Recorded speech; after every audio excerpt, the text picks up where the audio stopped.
In tackle football, 16%, there's 660,000 kids that are playing tackle football today. About 110,000 have to be treated medically for an injury. So is 16% too high of a risk? Yeah, I would certainly think so. I certainly understand lacrosse is lower. Tackle football is higher. But for both of those things, what is the issue with raising the age of checking and tackling and heading to 14? As a society, we need to decide, what is the age of entry into collision sports? What's age-appropriate games for kids to play? I hear you mention the helmet. Did you know that there's not a use standard for football helmets in this country? Do you know that they weren't even tested using the adult standard until after my son died and I attended their meetings? To this day, there is not a football helmet made for children. When have we ever allowed for a safety product to be sold to children that aren't made or tested for them? It's outrageous. I think it's criminal. And just let me say, so people understand, the American Association of Neurological Surgeons has published this in 2018 in terms of where kids get hurt, 14 and under. Playground equipment is number 1. Yeah. Football's number 2. Basketball's number 3. Cycling is next. Then baseball, softball, then soccer, then swimming, then trampolines, then powered recreational vehicles, and then at the bottom of the list is skateboarding. But all kids aren't playing football. Right, all kids are riding bikes and exactly playing on playground equipment. There are very few females that play football, so you're only talking about young men. So we're sort of comparing apples and oranges when we do that, because you're not talking about across the board. Right. There are 24 million kids between the ages of 6 and 14, and probably half of them are on playground equipment.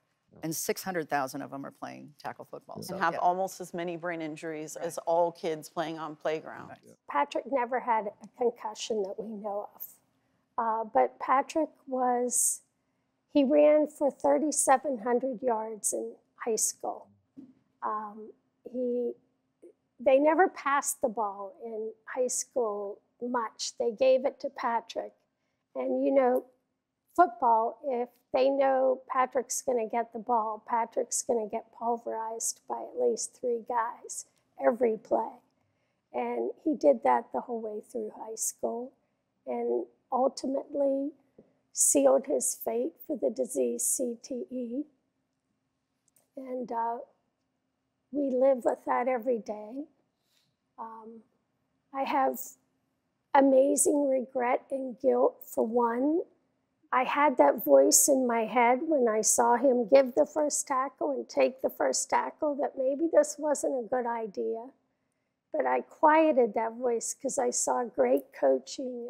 His dad was a football coach, a successful football coach. It was in our family.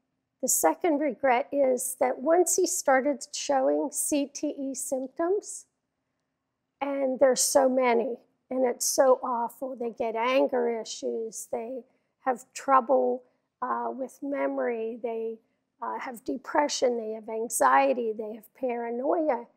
I did not know what CTE was as a parent. I had no clue. I didn't know at the end how to deal with this person whose brain was becoming literally unwired.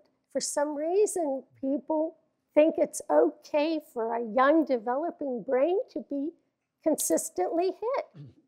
Well, I think there are a number of factors, and safety is always number 1. Safety is number 1, is that choosing the right age of when to participate in these sports. I'm not here as an advocate of contact and collision sports. They exist. How do we make them safe? And age is a factor. Equipment is another factor. We heard that early on in the show. And management of the problems if and when they occur. So I think those are all the important things that need to be put together as to how to manage this big problem we have. Do you have a story or a question for me? Click the link in the description and tell me what in the world is going on.